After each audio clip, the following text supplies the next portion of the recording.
नमस्कार, स्वागत है आप सबका हमारे खास कार्यक्रम अर्थनीति में। मैं हूं कवीन सचान। शुक्रवार को मौसम विभाग ने दक्षिण पश्चिम मानसून के पूर्वानुमान को जारी किया। अच्छी बात यह है कि इस बार भी मानसून सामान्य रहने की उम्मीद है।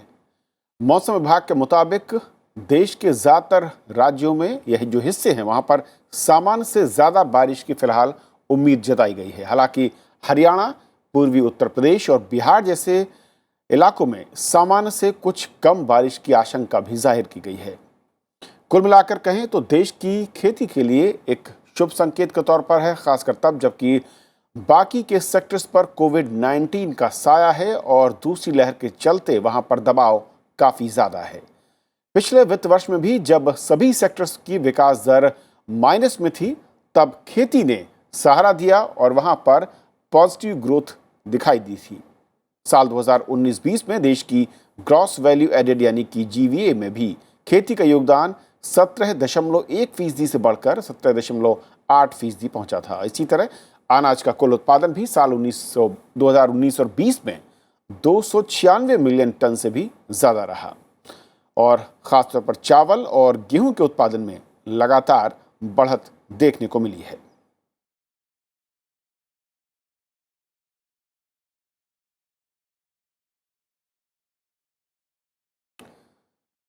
तो बारिश यानी कि मानसून के पूर्वानुमान को अगर देखें तो फिर खेती पर और ओवरऑल जो एग्रीकल्चर सेक्टर है उस पर किस तरीके की उम्मीदें हम कर सकते हैं, और वो भी तब जबकि जो दूसरी औद्योगिक गतिविधियां हैं वो कोरोना की दूसरी लहर के चलते खासी दबाव में हैं।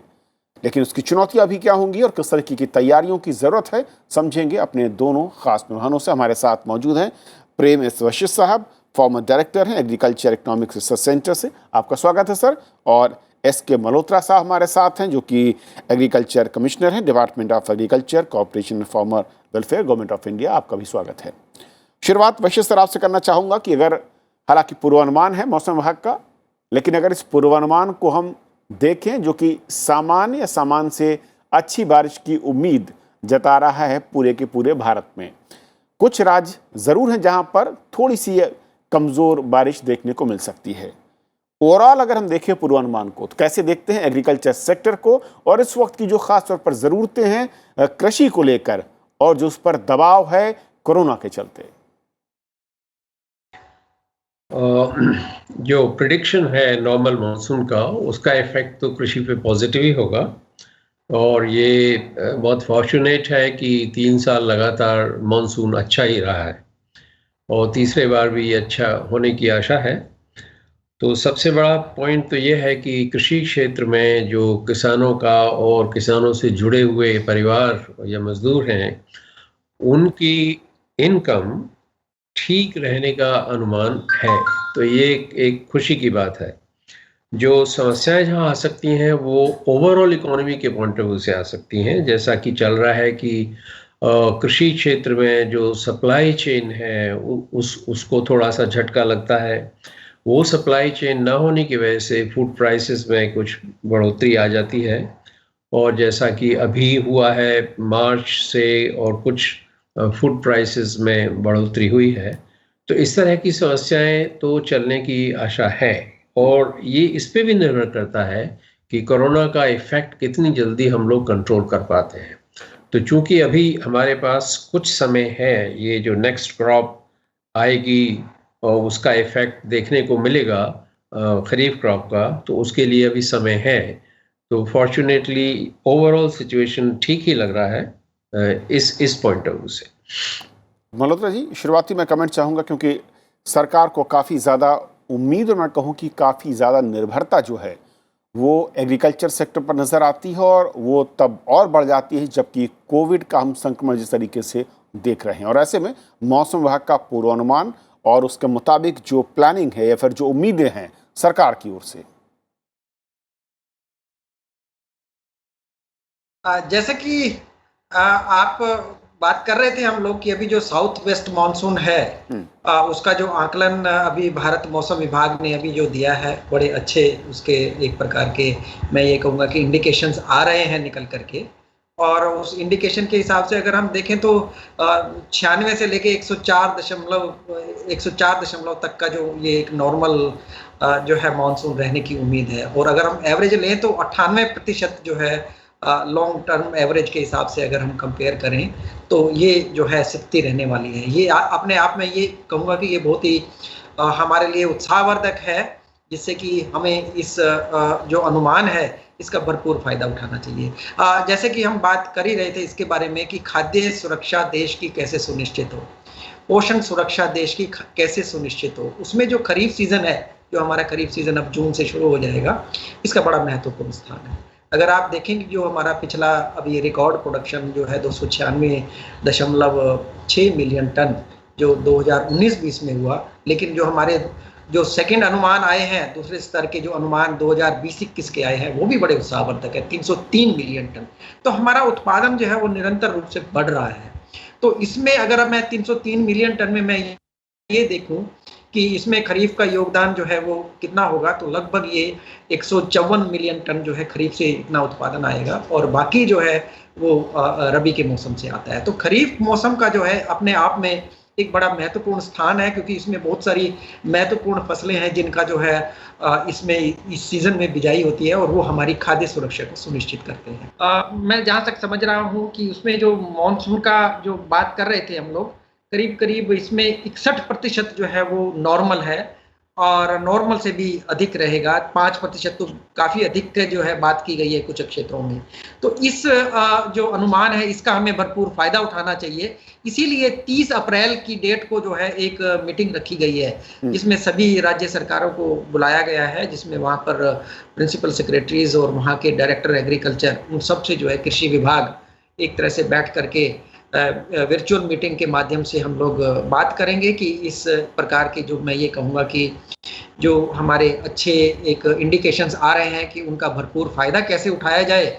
और अगर नमी की पोजीशन अच्छी रहती है तो जितने भी हमारे इनपुट हैं, चाहे वो बीज है, चाहे वो खाद है, चाहे हम पेस्टिसाइड की बात करें या हम लोग मशीनरी की बात करें, इन सब का जो है एक प्रकार का जो प्री पोजिशनिंग है ब्लॉक लेवल तक कैसे सुनिश्चित करें। तो ये हम लोग 30 अप्रैल को जो है इस पर national conference on kharif crop के माध्यम से जो है पूरे राज्य सरकारों से माननीय कृषि मंत्री जो है इस पर चर्चा भी करेंगे। और ये कार्यक्रम होगा तो उसमें सभी प्रकार से सुनिश्चित किया जाएगा कि हमारे जो खरीफ सीजन है उसके टारगेट क्या होने चाहिए। ओके सर, जैसे कि बात आ रही है कि जी मल्होत्रा साहब, मैं थोड़ा सा इसको और अगर इस मौसम अनुमान को समझना चाहूँ वशिष्ठ साहब, और मैं चाहूँगा कि अगर हम ग्राफ दिखा पाएँ कि पूरे भारत में अलग अलग जो जोन है, जो रीजन है, स्टेट हैं, वहाँ पर पूर्वानुमान क्या कह रहा है इस बार का, उसके जरिए वशिष्ठ साहब मैं ये समझना चाहूँगा कि अगर इस ग्राफ को हम समझें, इस मैप को समझें, जहाँ पर सामान्य से कम बारिश के जो इलाके नज़र आ रहे हैं, अगर हम पश्चिम बंगाल के इर्द गिर्द के इलाकों को देखें, वहाँ पर जो पीले कलर के ज़रिए येलो कलर दिख रहा है, और कुछ इसी तरह की पोजीशन जम्मू कश्मीर के जो ऊपरी इलाके हैं, और यहाँ पर हमें पिछले 2 साल से अगर कहूँ पिछले 2 साल वहाँ पर भी तकरीबन स्थिति वही बनी हुई है। कुछ हिस्सा जो उत्तर प्रदेश और बिहार का है वहाँ पर भी ये हालत है। अब मेरा सवाल ये सर कि जो ये तस्वीर है सामान्य से कम वाले इलाकों की, यहाँ पर फूड प्रोडक्शन की जो बेल्ट कही जाती हैं वो क्या बड़ी हैं, जो चुनौतियाँ जहाँ पर हमें सतर्क रहना होगा या ज़्यादा हमें प्लानिंग करनी होगी? देखिए, इसमें 2 पहलू हैं। एक तो प्रोडक्शन एस्पेक्ट का है, और इसमें पैडी थोड़ा सा डोमिनेंट कल्चर रहता है ईस्टर्न यूपी बिहार में। प्रोडक्शन एस्पेक्ट से उनको थोड़ा सा सेटबैक हो सकता है, लेकिन मार्जिनल होगा, बहुत ज़्यादा डेफिसिट नहीं शो कर रहा है जो प्रेडिक्शन है। लेकिन उससे प्रोडक्शन से ज़्यादा चिंता की बात है जो माइग्रेंट लेबर और एग्रीकल्चर लेबर इन जनरल है, क्योंकि प्रोडक्शन कम होने से उनकी जो डिपेंडेंस है और जो वो अपनी इनकम थ्रू एग्रीकल्चर डराइव करते हैं, हार्वेस्टिंग टाइम पे डराइव करते हैं, उनकी वेजेस इफेक्ट होती हैं और उस पे असर हो सकता है। तो इसलिए जो चिंता का विषय है वो प्रोडक्शन का उतना नहीं है जितना यहाँ पर सेफ्टी नेट का आएगा, क्योंकि ये जो लोअर तबका है जिसको आप कहते हैं लो इनकम ग्रुप या इकोनॉमिकली वीकर सेक्शन है, उस पे उसका असर अधिक देखने को मिलने की आशा है। तो उनके लिए कितना सेफ्टी नेट करेंगे, क्योंकि इन टर्म्स ऑफ स्टॉक्स तो हमारे पास कोई कमी नहीं है। तो अगर थोड़ी बहुत कहीं कमी किसी एरिया में होती है तो उसकी चिंता नहीं है नेशनल लेवल पे, food stocks can be moved very easily. Problem है टारगेटेड वे में इंटरवेंशन की। तो टारगेटेड वे में इंटरवेंशन हम स्मॉल मार्जिनल फार्मर्स के लिए कैसे करेंगे, पर्टिकुलरली इस एरिया में जहाँ पे थोड़ी डेफिशिएंसी नज़र आ रही है। उनको इनपुट्स हम कैसे दिलाएंगे, क्या उनको कोई सब्सिडाइज तरीके से कुछ करना होगा। और जिन जो जो ये वीकर तबका है, माइग्रेंट लेबर है, वो फसल के वक्त काफ़ी लोग वापस आ जाते हैं। तो अगर बहुत अच्छी क्रॉप नहीं है तो उनकी वेजेस भी थोड़ा सा डिप्रेस हो सकती हैं लोकल लेवल पर। ओके। और वेजेस डिप्रेस होंगी तो उनकी इनकम इफेक्ट होगी। तो आई थिंक मुझे प्रोडक्शन एंगल से उतनी चिंता नहीं है, क्योंकि फूड स्टॉक्स एनफ हैं।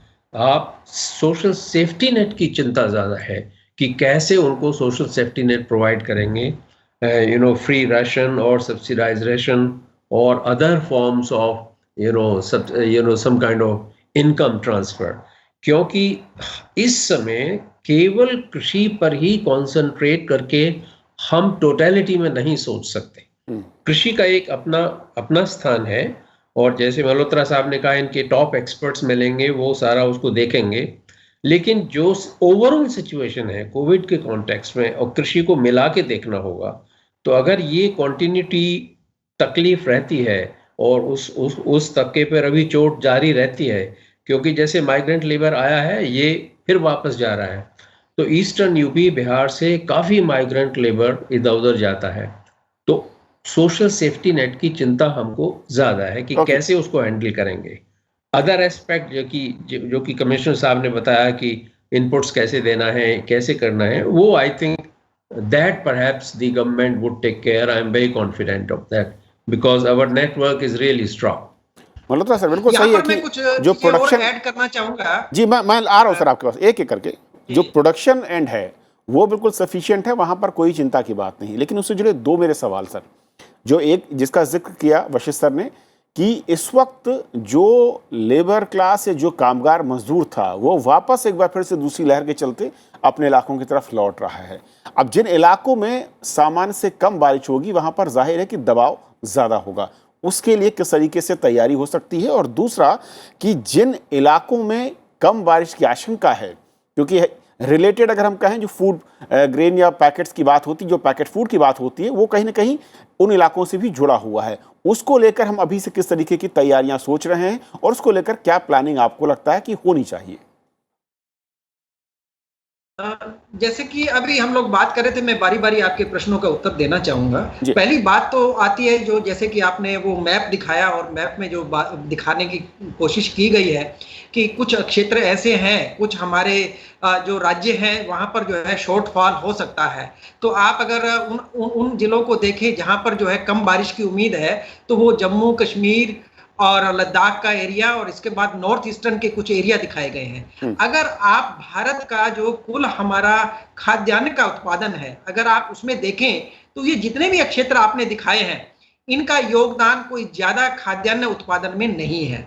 तो इसीलिए हमारा इस पर जो है हमारे टोटल कुल उत्पादन पर या उत्पादकता पर कोई ऐसा विपरीत असर पड़ने वाला बिल्कुल नहीं है। तो इस बात से बिल्कुल ही निश्चिंत हो जाए। लेकिन जो दूसरी बात आ जाती है कि अभी जो लेबर की बात हम कर रहे हैं, तो हमें जो ये पिछला एक लेसन जो एक सीखने को मिला है, जो पीछे जो पेंडेमिक पीरियड था उस टाइम भी बिल्कुल लगभग यही स्थिति थी और लेबर की भी शॉर्टफॉल रही और इस तरह का माइग्रेशन और ये सब चीज़ों का जो है फेस करने को मौका मिला।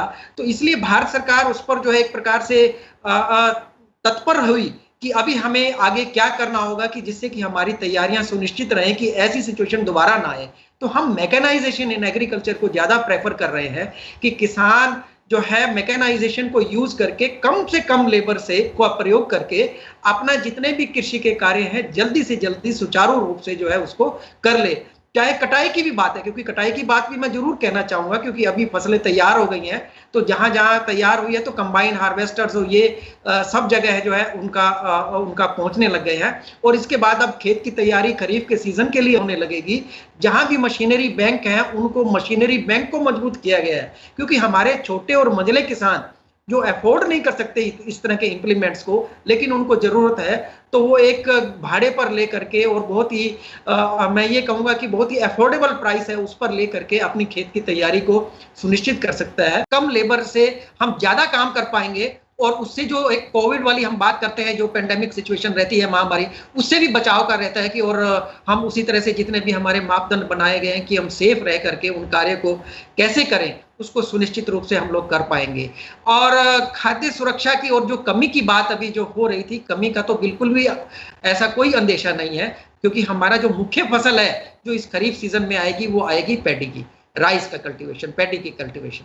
तो पैडी कल्टीवेशन में क्या है कि अभी कुछ क्षेत्रों में जहां जहां, जैसे आप हरियाणा की भी बात कर रहे थे, बिहार की भी बात कर रहे थे, लेकिन ये दोनों राज्य ऐसे हैं जहां पर राइस का कल्टीवेशन बड़े लार्ज स्केल पर होता है। तो हम लोगों ने एक विकल्प जो है किसानों के सामने भी रखा है, जिसको हम कहते हैं डायरेक्ट सीडेड राइस। क्या कि उसमें कम पानी की जरूरत पड़ेगी और कम पानी का प्रयोग करके जो है उसको सीधा बीज छिड़क करके जो है उसको हम लोग उसके धान की खेती कर सकते हैं। जबकि क्या करना पड़ता है, नर्सरी उगा करके और पौधों की रोपाई करनी पड़ती है, नहीं तो उसमें क्या होगा कि उसको जहां लेबर की भी शॉर्टफॉल रहेगी, तो वो उसको भी जो है उस पॉइंट को भी जो है एक प्रकार से कवर किया जा सकता है। लेबर की शॉर्टफॉल मुझे लगता नहीं मल्होत्रा सर, क्योंकि जो इस वक्त रिवर्स माइग्रेशन चल रहा है उसके चलते लेबर यानी कि कामगार की शॉर्टफॉल उन इलाकों में लगता नहीं है, क्योंकि ज़्यादातर कामगार अपने घरों की तरफ लौटते हुए नजर आ रहे हैं और धीरे धीरे जो ट्रेंड नजर आ रहा है। वैसे सर, दो चीज़ें, क्योंकि अब जो एग्रीकल्चर है वो जो हम अब तक देख रहे थे पिछले एक दशक में कि उसकी जो ग्रोथ या विकास दर में हिस्सेदारी थी, उससे अलग कोविड काल में कहीं ज़्यादा उस पर दबाव है। एक तो मैं कहूं कि क्योंकि संख्या वहां पर बढ़ रही है, जो भी मजदूर या फिर जो भी कामगार हैं, जो प्रति व्यक्ति मैं कहूं कि हिस्सेदारी थी, वहां पर ज्यादा हिस्सा उनको अब चाहिए होगा। दूसरी तरफ एग्रीकल्चर सेक्टर क्या कोविड काल में सेकेंड वेव के बाद बाकी सेक्टर्स की भरपाई करने के लिए किस तरीके से अगर हम उसको ज्यादा स्ट्रेंथन कर पाएं या फिर कुछ नए मोड में उसको ला पाएं? देखिए, जैसा अभी मल्होत्रा साहब ने भी कहा कि प्रोडक्शन की पॉइंट ऑफ व्यू से उतनी चिंता नहीं है, बिल्कुल, ओवरऑल सिचुएशन को देखते हुए, क्योंकि प्रोडक्शन उससे मार्जिनल इफेक्ट होगा और जो ऑल्टरनेटिव मैकेनिज्म है, चाहे उनको मशीनरी देने का है या और इनपुट्स देने का है, वो I think government is very well prepared to meet that situation. जो चिंता है एक्चुअली मुझे, वो ओवरऑल एग्रीकल्चर का कंट्रीब्यूशन अच्छा ही रहेगा। इशू ये है कि ये जो एग्रीकल्चर लेबर है, आप अगर मशीनरी दे भी देते हैं तो प्रोडक्शन एस्पेक्ट को आप टेक केयर कर रहे हैं कि भाई फार्मर का प्रोडक्शन सफ़र ना करे, उसका हार्वेस्टिंग भी टाइम से हो जाए। लेकिन जो मेन मुद्दा है एग्रीकल्चर लेबर का और रिवर्स माइग्रेंट का, वो सॉल्व नहीं होता है उससे आप एग्रीकल्चर को प्रोटेक्ट कर रहे हैं, उसका प्रोडक्शन में कंट्रीब्यूशन ठीक हो जाएगा और फार्मर को भी प्रोटेक्शन मिल जाएगा मशीनरी और इनपुट से। लेकिन ये जो तबका है, ये जो पॉपुलेशन का प्रोपोर्शन है, ये वापस गांव में आएंगे, उनके लिए और कोई एवेन्यू है नहीं। तो जो घूम फिर के आप आ जाते हो तो नरेगा पे आ जाते हो कि भाई, लेकिन नरेगा की अपनी लिमिटेशन है, कितना वर्क आप नरेगा में क्रिएट कर सकते हैं उसकी तो ऑब्वियस लिमिटेशन है।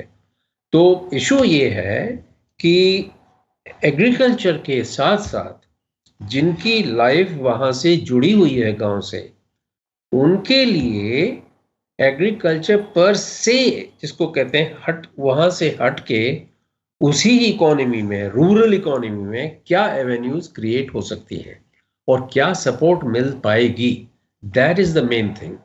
और जो दूसरा असर है ये रिवर्स माइग्रेशन का, जो उस एरिया में, स्पेशली इन एरियाज में जहाँ पे हम बिहार या ईस्टर्न यूपी की बात कर रहे हैं, और जो माइक्रो और स्मॉल सेक्टर है फैक्ट्रीज का, उस पर भी वेजेस पे काफ़ी इफेक्ट होना की आशा है। क्योंकि रिवर्स माइग्रेशन से क्या हो रहा है कि अब उनको लेबर मिलने की शॉर्टेज हो रही है और वहाँ पर जो लेबर वो हायर कर रहे हैं, जैसा कि मीडिया ने भी रिपोर्ट किया है और कुछ रिसर्चर्स ने रिपोर्ट किया है कि माइक्रो और स्मॉल एंटरप्राइजेस को हायर वेजेस का सामना करना पड़ रहा है। तो एक बड़ी अजीब सी सिचुएशन है। एक तरफ माइग्रेंट रिवर्स माइग्रेशन की वजह से उनकी तकलीफें बढ़ रही हैं, दूसरी तरफ ये वो भी जो स्मॉल और माइक्रो सेक्टर है वो एडवर्सली हिट हो रहा है, उनको हायर वेजेस देनी पड़ रही हैं या उनमें क्लोजर की नौबत आ गई है। तो मैं इस समस्या को जो मॉनसून से शुरू हुई थी एक इंटीग्रेटेड व्यू में देखना चाहता हूं एक्चुअली, कि आप जो अर्थनीति की आपकी रणनीति है ओवरऑल वो क्या होनी चाहिए और वहां पर क्या क्या इफेक्ट होने की आशा है। तो अगर इस एंगल से देखें तो वो प्रश्न वहां रहता है कि एग्रीकल्चर पर से हटकर आप उसके कॉम्प्लीमेंट्री स्टेप्स क्या क्या ले सकते हैं और क्या क्या होने चाहिए, वो एक मेजर इशू है। और नरेगा का जैसे मैंने कहा उसकी एक अपनी लिमिटेशन है, उसमें अनलिमिटेड वर्क आप क्रिएट नहीं कर सकते। बिल्कुल।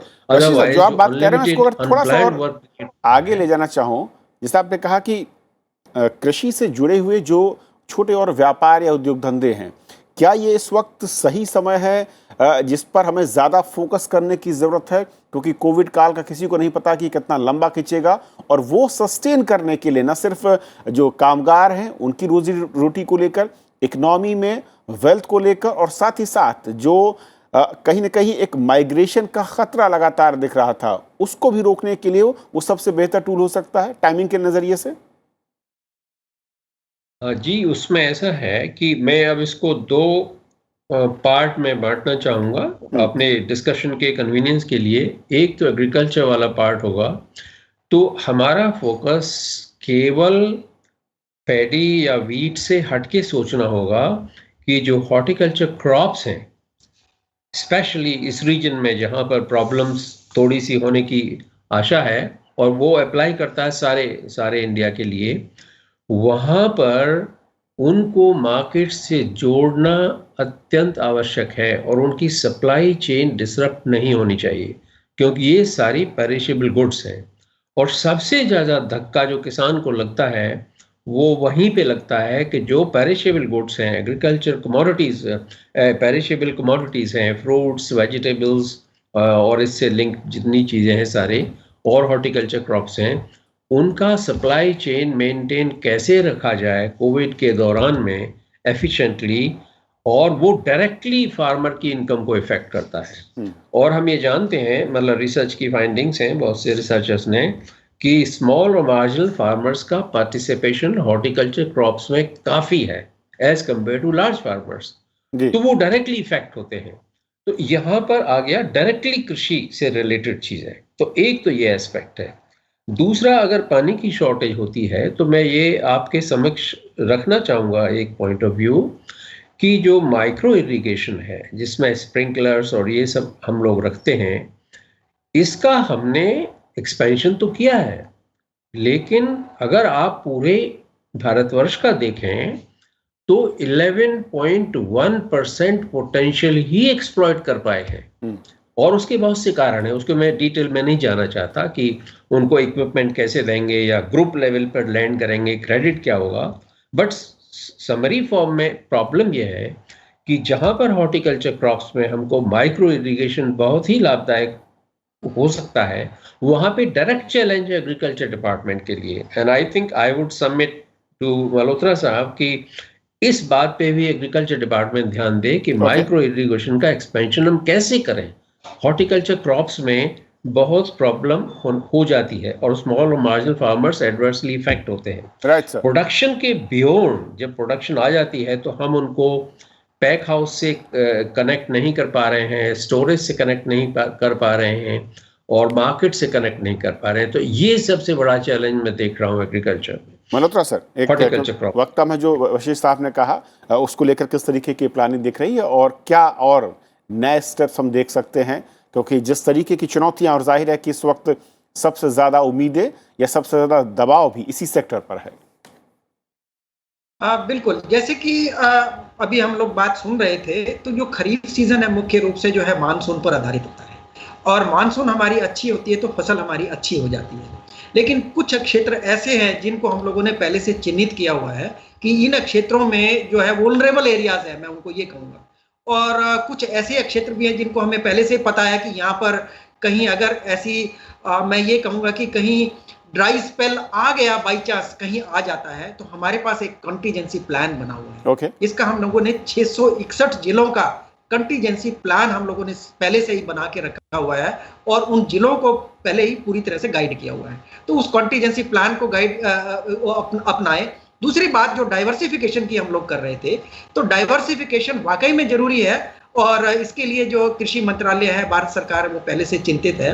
और डाइवर्सिफिकेशन के लिए जो हमारे सामने आंकड़ा निकल करके सामने आया, क्योंकि मैं अभी पैडी की बात इसलिए करूंगा क्योंकि ये खरीफ सीजन की एक हमारी मुख्य फसल है। करीब करीब 200 लाख मीट्रिक टन आज की देश में हमारे पास, आज की तिथि में अगर आप देखें तो हमारे पास सरप्लस है ये पैडी। अगर उसको हमें डाइवर्सिफाई करना हो तो ये एक प्लान मैंने बना करके मैंने काफ़ी आगे हमारे जो प्रबुद्ध हमारा ग्रुप है उसमें भी हम लोगों ने डिस्कस किया। तो करीब करीब 60 लाख हेक्टेयर एरिया पैडी का हम डाइवर्सिफाई कर सकते हैं। ओके। उसके लिए हम लोगों ने सब्जियों को चुना है, मक्का को चुना है, कॉटन को चुना है। जहां जहां अलग अलग राज्य हैं उनके अनुरूप, जलवायु के अनुरूप, भूमि के अनुरूप, मिट्टी के अनुरूप उन्हीं फसलों को अपना करके जो अल्टरनेट क्रॉप्स हैं उनको देखने की जरूरत है। क्योंकि हमारे पास चुनौती ये रही कि अगर पैडी को हम लोग रिप्लेस करते हैं, हाई वैल्यू क्रॉप से रिप्लेस करना पड़ेगा, क्योंकि किसान ये चाहता है कि मुझे उतनी आमदनी मिलनी चाहिए जितनी पैडी से मिलती है। तो ये एक बहुत बड़ा चैलेंज का विषय है जिसमें हम लोगों ने जो है एक कार्य रूप बनाया है और उस कार्य रूप को कुछ राज्यों ने जो है आगे मतलब मैं कहूँ कि वक्त कम है, क्योंकि आपने कहा कि तैयारी है और चुनौती जिस तरीके की है उसे देखते हुए प्लानिंग हो चुकी है और उसको इम्प्लीमेंट करने के लिए एक जो मैं कहूँ कि प्लान ABC वो सरकार की ओर से तैयार है। उम्मीद करते हैं कि अच्छी मानसून की बारिश के साथ एग्रीकल्चर सेक्टर, जिसकी हिस्सेदारी अब तक कमज़ोर नजर आई है पिछले एक दशक में, ओवरऑल ग्रोथ में उसमें बढ़े और साथ ही साथ रोजगार के नजरिए से भी ये लोगों को मजबूत कर पाए। बहुत बहुत शुक्रिया आप दोनों मेहमानों का हमारे साथ इस चर्चा में जुड़ने के लिए। तो अर्थनीति के आज के इस अंक में फिलहाल इतना ही। नमस्कार।